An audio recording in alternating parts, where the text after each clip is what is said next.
Oke, assalamualaikum warahmatullahi wabarakatuh. Pada video kali ini saya akan menjelaskan sedikit mengenai hasil resume mengenai case based reasoning dalam kajian kecerdasan buatan atau artificial intelligence. Seperti yang sudah kita pelajari di minggu-minggu sebelumnya, dalam kajian kecerdasan buatan itu kita memiliki beberapa jenis, beberapa subbab penjelasan. Yang pertama ada metode search, atau heuristic search, terus ada meta heuristic search, kemudian ada fuzzy logic eee, dan yang fuzzy logic dan yang selanjutnya yaitu mengenai case based reasoning. Nah, jadi, kenapa sih case based reasoning itu penting dalam artificial intelligence dan kenapa kita harus mempelajari mengenai case based reasoning. Jadi, seperti yang kita tahu, artificial intelligence ataupun machine learning atau apapun itu adalah eee, suatu alat atau tools yang itu kita kita masukkan, kita beri inputan, kita beri data-data awal untuk untuk membantu kita menyelesaikan suatu problem baru. Nah, di case based reasoning merupakan suatu paradigma artificial intelligence dan cognitive science yang mana dia akan memodelkan proses proses penalaran atau reasoning itu sebagai memory base utamanya. Jadi, case based reasoner itu biasanya akan menyelesaikan masalah-masalah baru yang itu ketika masalah baru itu masuk sebagai input, dia akan menyelesaikan sesuai dengan, case yang sudah di-store di awal, yang sudah disimpan di data awal, yang menjelaskan mengenai, data-data yang mirip dengan data yang ada eee, di di di case inti atau di store intinya itu. Nah, kemudian, dari beberapa kasus yang mirip tersebut, hasil hasil logikanya itu akan diadaptasi menyesuaikan dengan menyesuaikan dengan kasus yang baru, dengan kasus yang baru yang jadi input-nya. Atau secara bagan itu seperti ini. Jadi, di sini itu adalah, prior data. Jadi kita memberikan case-case dasarnya gitu ya. Kita kasih case dasar, kita store ke dalam memori. Nah, case-case dasar yang ada di memori ini yang akan menjadi, dia yang akan menjadi data yang akan ditarik atau di-retrieve ketika ada masalah baru yang datang. Jadi kalau misalnya saya punya suatu problem A gitu kan, problem A ini datang sebagai kasus baru, kemudian kasus baru ini akan di-retrieve. Jadi kita akan ngecek, oh ketika kasusnya ini apa sih gitu, kasus A ini mengenai apa gitu. Terus dari dia identifikasi kasus A ini karena apa, kemudian dicari dengan case yang ada di store. Nah, dicari case yang paling mirip yang ada di store, itu case yang mana. Kemudian dari case yang paling mirip tersebut, kemudian dia akan, digunakan ulang atau di-reuse data tersebut.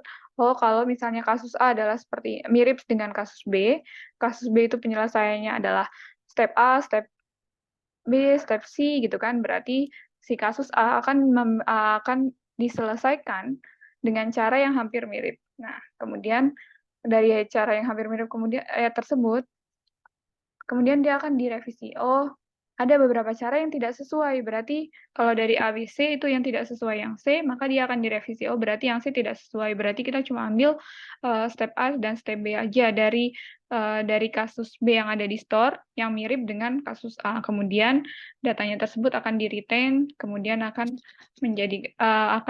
membuat, "Oh, oke, ini kasus A seperti ini," gitu. Jadi kemudian diselesaikan secara looping sampai dia menyelesaikan masalahnya, seperti itu.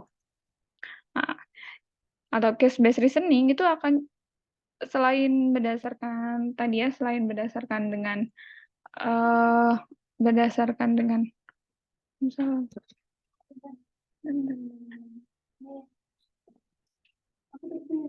Hmm.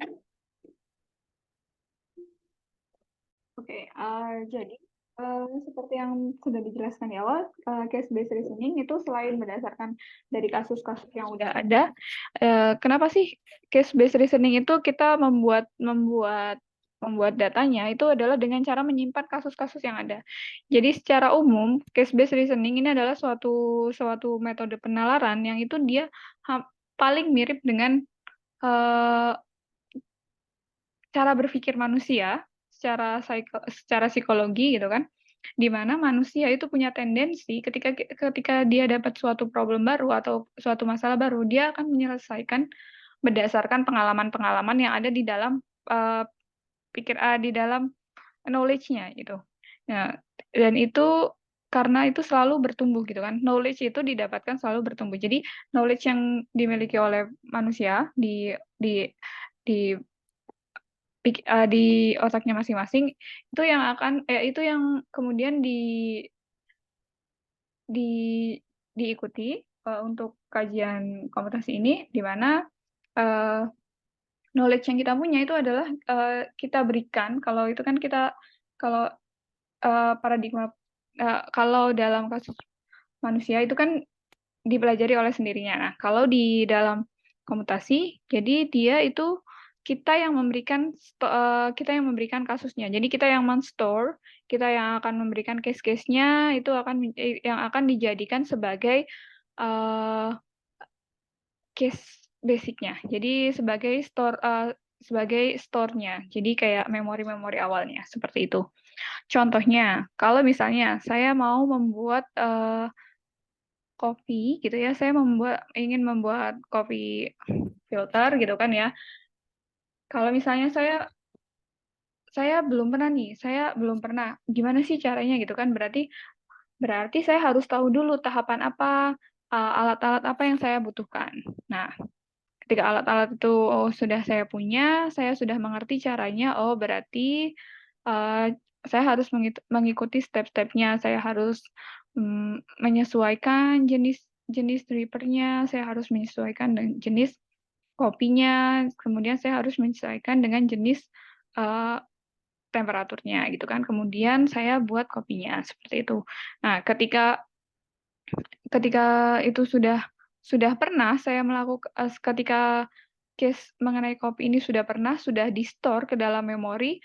Selanjutnya, ketika suatu saat saya mau membuat lagi mengenai kopi gitu kan, contohnya eh, dia akan memiliki jenis-jenis yang berbeda, akan sedikit ada perbedaannya.